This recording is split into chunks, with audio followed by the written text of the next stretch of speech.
peux pas dire que je suis pas négatif, parce qu'à un moment donné, c'est ton troc. Et j'en ai mon troc des trucs qui m'arrivent côté santé. Tu es atteint d'une maladie neurologique. J'ai commencé à avoir un traitement de immunoglobuline. C'est un truc qui va directement dans tes veines. À un moment donné, si je me dépêchais à traverser la rue, je tombais. Aussi, quand j'essayais d'aller chercher des assiettes un peu plus haut, mais je les échappais. Ma petite fille a 8 ans, puis il y a des choses des fois que je joue avec elle, puis il faut que je fasse attention. Et comme avant que la neige arrive, à un moment donné, on s'amusait dehors sur le gazon, puis j'ai comme trébuché parce que ma jambe n'a pas levé. Et mon corps a décidé d'aller dans ce sens-là, mais ma jambe, j'étais à peut-être 3-4 jours avant mon traitement, c'est-à-dire là, mon système était faible. Alors, j'ai comme essayé d'aller vers la gauche, mais ma jambe, elle s'est pas levée assez pour que je puisse aller vers la gauche.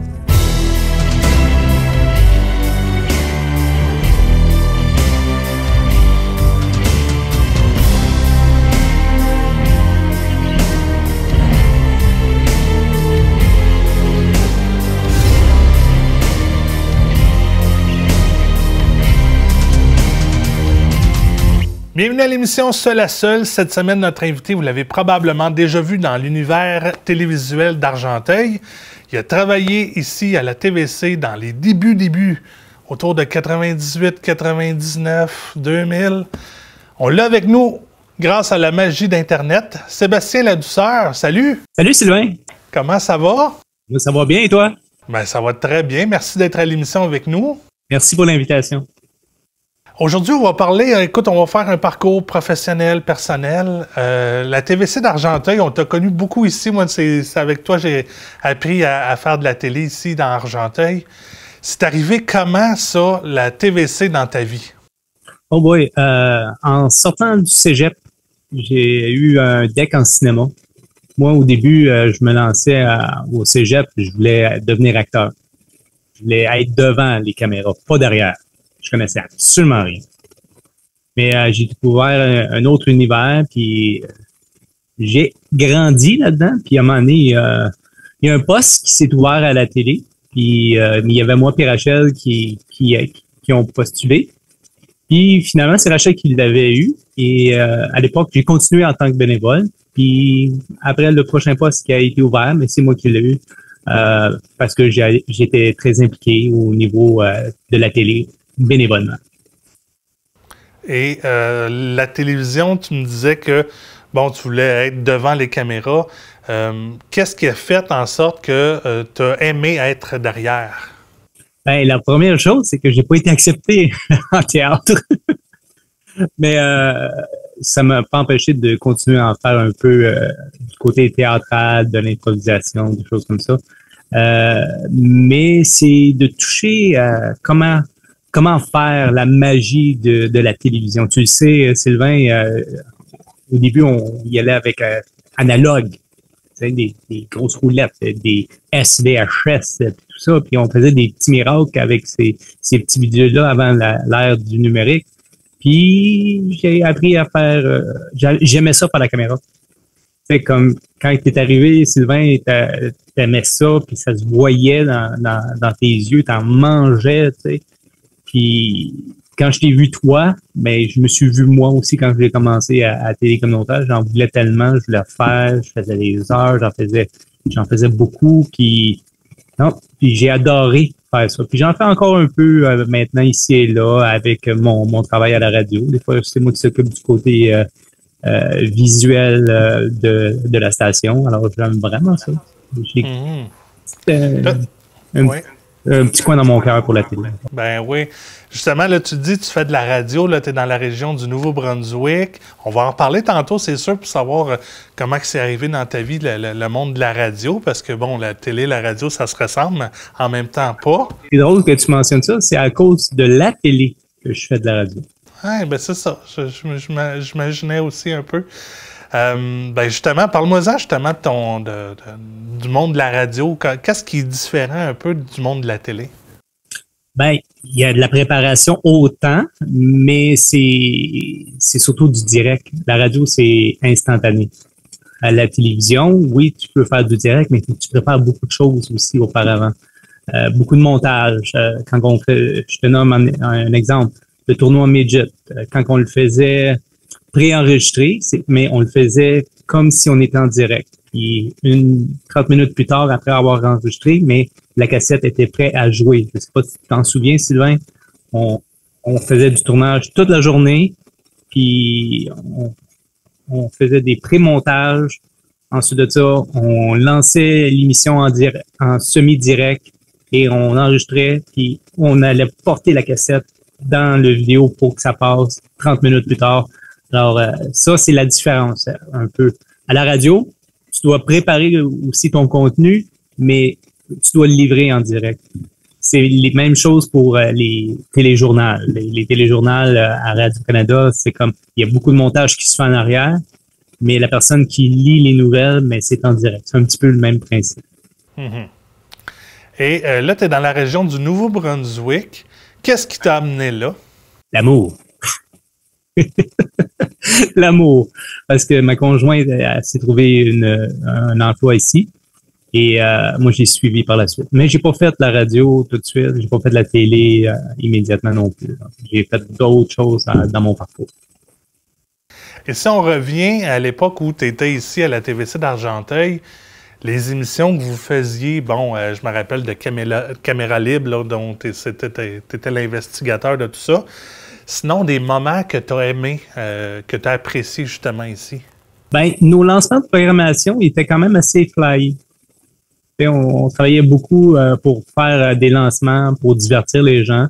Tu as parlé de Caméra Libre, mais ça, c'est mon petit bébé. À un moment donné, on avait un peu de difficulté de partir pour une longue période de temps avec deux personnes, dont un caméraman et un journaliste. Parce que le journaliste, il y avait le côté information qui devait s'occuper. Alors, ce genre de côté-là, Caméra Libre, j'ai dit, bon, regarde, je vais prendre ma caméra, puis je vais poser des questions, puis je vais mettre un gros micro sur la caméra, puis je vais m'en promener. Alors, c'est ça que je faisais. Je faisais des suivis 12 heures à l'urgence. J'ai suivi un band de musique jusqu'à Bourbon Street, si je me souviens bien. C'était Elbium. Oui, c'est ça, Elbium. Puis ensuite de ça, j'ai fait une émission avec mon député à Québec, au Parlement de Québec. Ça aussi, j'avais vraiment apprécié. Alors, c'est ça que je faisais. Alors, je posais les questions qui m'intéressaient, puis qui pouvaient intéresser les gens à savoir le métier des autres. Alors, ça, c'était Caméra Libre. J'aimais bien faire des personnages à la main. Vraiment, c'est parce que ça, c'est un côté un peu plus flyé qu'il y a des gens à l'époque qui ne savaient pas que j'avais. Puis j'étais quand même très renfermé avant de travailler à la télé. Ça paraît pas, hein? Mais, ouais. À main, les concerts intimes. Les concerts intimes, ça, c'est vraiment beaucoup de travail pour 1 heure en direct, là. C'est tout installer, l'équipement, faire rentrer une console de son, un technicien de son, avoir un retour du technicien pour qu'il soit beau, les caméras qui soient calibrées, avoir des beaux éclairages. On faisait tout nous-mêmes. Alors oui, ça c'est des beaux moments, des très beaux moments. Mais puis à un moment donné, aussi, j'ai vraiment aussi aimé faire le Bien branché à l'époque, qui est le papa de la zone de l'information. Mm-hmm. Oui, notre émission s'appelait le Bien branché à cette époque-là. C'était une demi-heure. Comment vous faisiez à cette époque-là pour rentabiliser la demi-heure? Parce que des fois, les sujets ne viennent pas nécessairement toujours à nous. Donc, dans ce temps-là, comment ça se passait? Bien, au début, on avait 30 minutes par semaine. Puis à un moment donné, on a eu une subvention pour avoir un peu plus de contenu, plus d'informations, plus d'heures d'antenne sur les ondes de la TVC. Alors, on fallait augmenter notre bulletin d'information à 2 heures par semaine. Alors ça, c'était du lundi au jeudi, 30 minutes de temps. Il y avait un 15 minutes d'information à cette époque-là, quand on le faisait 4 jours semaine. On mettait 15 minutes d'information. Il y avait peut-être 3 ou 4 reportages qu'on préparait. Puis les autres ils étaient tous déjà préparés d'avance. On avait déjà fait des tournages préenregistrés, puis on faisait des montages d'avance pour pouvoir compléter l'information. On avait des petites chroniques bonbons, comme on dit. Là. On allait voir les organismes à but non lucratif avec des fleurs ou des choses comme ça. On avait aussi une chronique au niveau de l'exercice avec Steve O'Brien à l'époque quand il était à Brandsburg avec son gym d'entraînement. Alors, c'est comme ça qu'on remplissait un petit peu les informations, mais ça venait pas toujours à nous. Là, on est dans une ère où les médias de temps commencent à s'effriter un peu. L'importance d'un média local, tu le sais, tu es à Campbellton, c'est important, un média local comme nous ici dans Argenteuil. Pourquoi c'est important un média local puis l'information locale? On est proche des gens. Tu sais, j'en discutais, il y avait la nouvelle que Bell Canada qui supprimait beaucoup de postes au niveau télévisuel et radio, fermait des stations, elle les vendait, tout ça. Puis là, les gens de différentes villes, de cette façon-là, mais il va y avoir un retour à la maison de Montréal qui touche pas vraiment non plus. Alors, au niveau local, c'est quand tu parles, mais tu parles de ta région. Tu parles aux gens qui vivent ici, dans la région. Puis on a quand même une grosse région, puis on dessert quand même un gros territoire. Puis je sais que la TVC a grossi son territoire durant les dernières années, parce que même à l'époque, on voulait aller rejoindre... À l'époque, c'était la chute de Brandsburg, puis maintenant, le territoire s'est agrandi, c'est vrai. Hein? On dessert 8 des 9 municipalités d'Argenteuil, à l'exception de Grenville-Village. OK. Fait qu'on sera à Saint-André, on va à Gorge. Jamais j'aurais cru qu'on diffuserait dans le coin de Harrington ou de Wentworth. Ben, c'était drôle, parce que le monde nous en parlait à l'époque. Ça, c'est dans les années 2000. Tu sais à cause de quoi qu'ils voulaient qu'on aille diffuser chez eux? Les bingos. J'imagine, parce qu'on m'en parlait encore de ça, puis on me parle de ça. Mais on est allé chercher d'autres joueurs grâce à Fibre Argenteuil qui diffusent justement dans ces municipalités-là. Non, ça parlait, puis quand que je vois que ça s'est fait, finalement, je trouve ça super, très bien. Je trouve, wow, chapeau. On a un bon télébingo. Tu as été l'animateur de ça. Parle-moi un peu de tes débuts, là, les premières émissions du télébingo. C'était comment? Les prix, les dépositaires, le public? Oh mon Dieu! Ben, un moment donné, c'est parce qu'on cherchait tellement à avoir un animateur de bingo stable. Parce qu'on se l'échangeait, où il y avait quelqu'un qui le faisait bénévolement, puis des fois, il ne pouvait pas. Alors, on a décidé de créer un concours qui s'appelait à l'époque de Star Academy, Star Télé Bingo. Alors, on mettait un animateur en ondes pendant un bingo, puis les gens voulaient qu'ils votent entre-temps. Alors, par la bande, pendant 2 ans, j'ai été l'animateur du bingo à cause que j'avais gagné ce concours-là, juste parce qu'on voulait avoir du fun à faire ça. Puis ça a fonctionné parce que le monde a vraiment beaucoup téléphoné. C'est comme ça que je suis devenu animateur de bingo. Je me souviens d'un jeune, je pense qu'il s'appelait Maxime, ça se peut-tu? Puis à un moment donné, sa mère, elle avait gagné, puis il est venu chercher le bingo, puis avec sa mère, son prix. Puis je l'ai mis à la place de l'animateur, puis j'ai enregistré, puis j'ai dit, joue à l'animateur. Puis il l'a fait, puis j'y ai donné la cassette, puis il le montrait à tous ses amis. Ça, c'est un petit souvenir que j'aime avoir parce que il me voyait comme une vedette. Tu disais que tu étais un gars gêné, un gars timide. Ça part de où? C'est venu comment, ça? C'était comment la timidité pour toi? Ben, c'était comme un peu... J'aimais jouer un rôle, mais tu sais, être moi-même, c'était différent. C'est juste le fait que moi, ça soit différent, que je sois pas un personnage. Souvent, même les commentaires que j'ai ici, Sylvain, c'est comme les gens ils disent ouais, quand on rencontre Sébastien, on dirait pas que c'est la même personne qu'on entend à la radio. Mais pourtant, je joue pas de personnage quand je suis à la radio. Je dis les vraies affaires. La même chose. À la télé, c'était quand on faisait la même, c'était là je pouvais lâcher mon fou. Hein. T'en es-tu du monde de la télé? Ben oui, je peux te dire, mais la télé, oui, mais c'est plus les gens.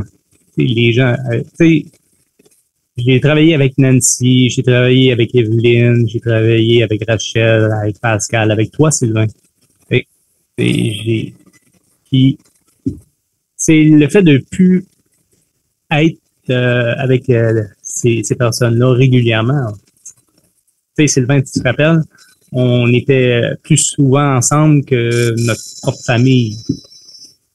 T'sais, moi, j'ai eu des relations, puis j'avais eu, un moment donné, ma conjointe à l'époque, elle a dit, mais t'es tout le temps au travail. Ben, c'est ça, je suis tout le temps au travail. C'est ça, c'est ça. Si on pouvait remonter le temps, puis tu pouvais te donner un conseil à l'âge de, je sais pas, 7-8 ans, c'est quoi ce conseil-là que tu te donnerais? Fais ce que je dis, fais pas ce que j'ai fait. Ouais. J'ai déjà des anecdotes que je raconterai pas, que je comprends exactement de quoi tu parles. Ça me dérange pas. On est seul à seul, non? On est seul à seul, oui. Tu es atteint d'une maladie neurologique depuis combien de temps?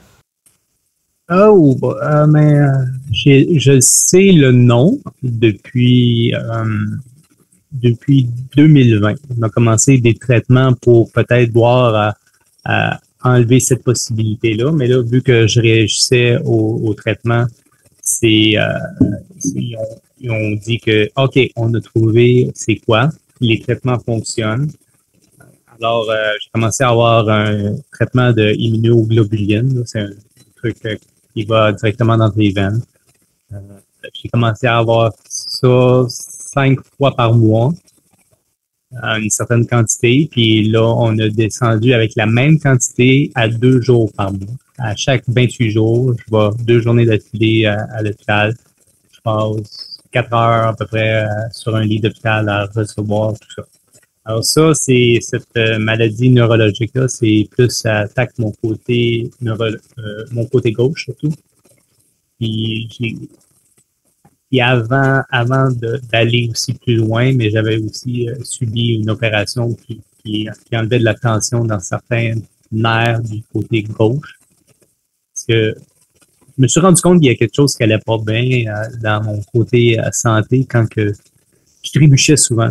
J'échappais beaucoup à des choses. Je n'étais pas capable de tenir une tasse avec ma main gauche. Tout ça.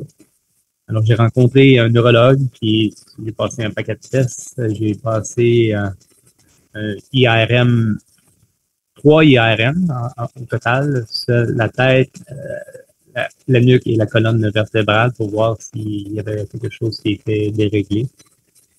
Ils n'ont rien trouvé. Ils n'ont rien trouvé d'anormal. Mais par contre, ce genre de traitement-là, c'est ta vie. Je vais avoir ça. Ce traitement-là, c'est comme un booster pour mon système à moi. Là, il y a bien des. Puis là, on est tombé en pandémie. Puis là, on me disait tout le temps, fais attention, tu es susceptible à attraper la COVID parce que ton système est bas. Mais quand je recevais le traitement, mais c'était comme un booster. Puis j'étais moins à risque. Disons. Mais par contre, faut faire attention. Là, comme quand je dis fais pas ce que je fais ce que je te dis, fais pas ce que je fais. Mais à un moment donné, je dis souvent à ma fille, mais écoute, attention dans les marches. Hein? Tomber dans les marches, c'est l'affaire à qui? L'affaire à papa. Tu t'es rendu compte que tu avais cette maladie-là. Comment? C'est arrivé comment, ça? Ouais, c'est ça. À un moment donné, je me suis fait opérer au genou en 2014, à peu près. Puis j'ai commencé à avoir un peu des problèmes, peut-être dans la prochaine année après. À un moment donné, si je me dépêchais à traverser la rue, je tombais. Je tombais en plein milieu de la rue. Aussi, quand que j'essayais d'aller chercher des assiettes un peu plus haut, mais je les échappais. Puis à force de tomber, puis des choses comme ça, mais j'ai été voir mon médecin qui m'a référé à un neurologue. Puis, je ne sais pas si tu sais, mais voir des spécialistes, des fois, ça peut être très long aussi. Alors, j'ai dû attendre mon tour aussi, mais ça a bien été. Puis, je suis très bien suivi, que ce soit au niveau des docteurs, mais aussi des aides infirmiers. Puis, ça fait 4 ans que j'écoute. Ouais. Est-ce que l'inconnu comme ça t'a fait peur? Oui. Oh oui. Tu sais, Sylvain, ma petite fille a 8 ans, puis il y a des choses des fois que je joue avec elle, puis il faut que je fasse attention. C'est comme avant que la neige arrive, à un moment donné, on s'amusait dehors sur le gazon, puis j'ai comme trébuché parce que ma jambe n'a pas levé. T'sais. Mon corps a décidé d'aller dans ce sens-là, mais ma jambe, j'étais à peut-être 3-4 jours avant mon traitement, c'est-à-dire là, mon système était faible. Alors, j'ai comme essayé d'aller vers la gauche, mais ma jambe, elle s'est pas levée assez pour que je puisse aller vers la gauche. Alors, c'est sûr que ça m'inquiète, mais comme je dis, les traitements fonctionnent. Ça va bien là-dedans pour l'instant. J'arrive là à 9 heures, ils me donnent du soluté, ils font venir mon médicament, ensuite de ça, ils me branchent, puis ça prend 2 heures exactement, 3 bouteilles. Une petite, une moyenne, une grande, tout dépendant du poids. Si je pèse plus, mais c'est 2 grosses bouteilles. Alors, puis ça, il a des effets secondaires là-dessus. C'est jamais la même chose pour personne. Moi, ce que j'ai comme effet secondaire, c'est la perte d'appétit. J'ai juste le goût de vomir.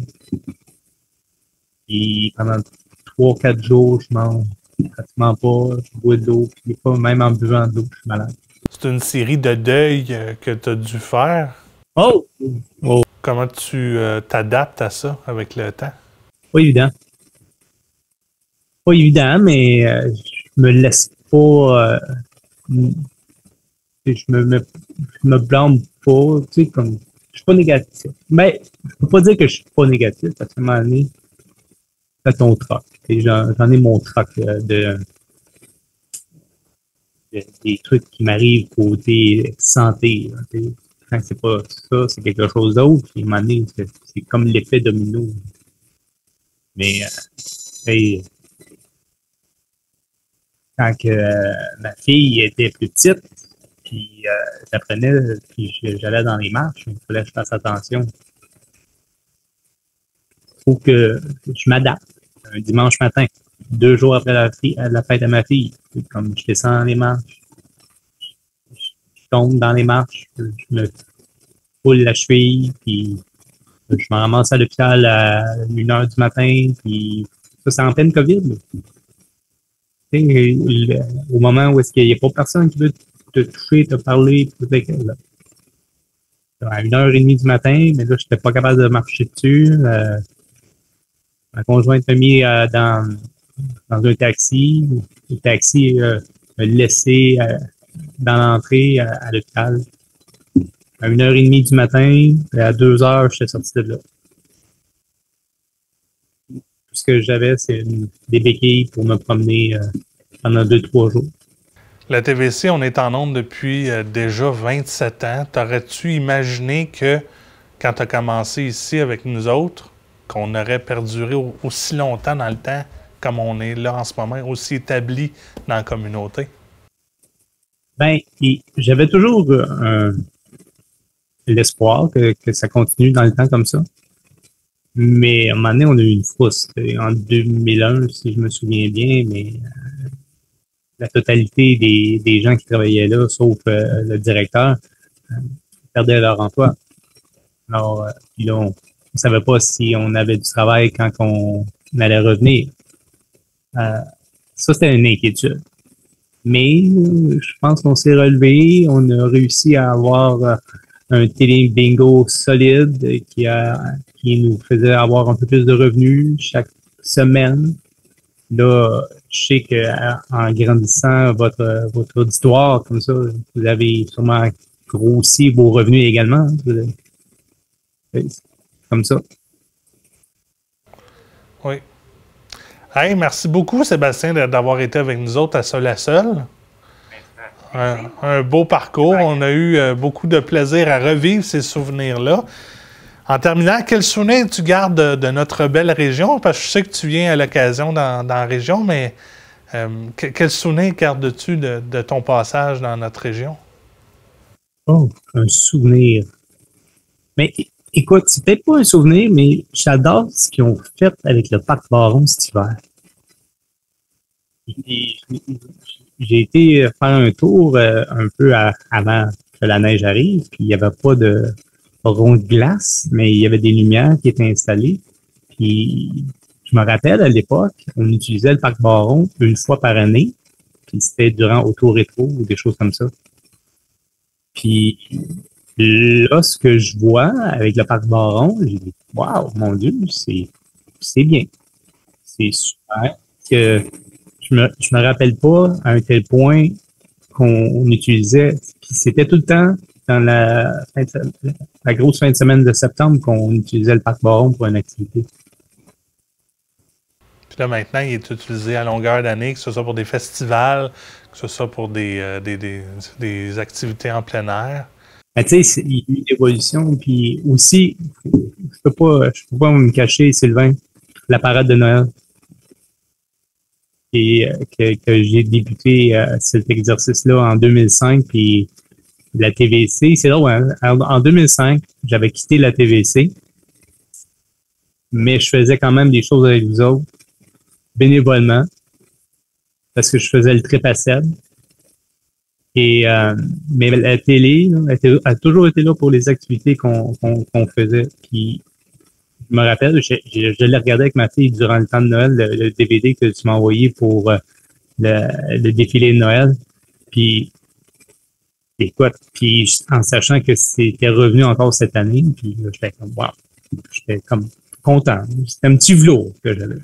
Ben c'est certain, avec raison d'ailleurs. Ouais. Merci beaucoup, Sébastien. Ça fait plaisir, mon cher. C'est toujours un plaisir de te recevoir. Tu es toujours le bienvenu pour venir nous visiter. Je sais que tu l'as fait récemment, mais quand tu passes dans la région, tu es toujours le bienvenu de venir revoir un peu les studios de la TVC d'Argenteuil. Oh, oui, puis il y en a eu beaucoup de studios de la TVC. Oui, ben oui, on a eu... oui, je me souviens que j'ai déménagé 2 fois à la station, moi. Moi aussi. Merci beaucoup, Sébastien. Plaisir, Sylvain. Ciao. On se retrouve la semaine prochaine pour une autre émission de Seul à Seul.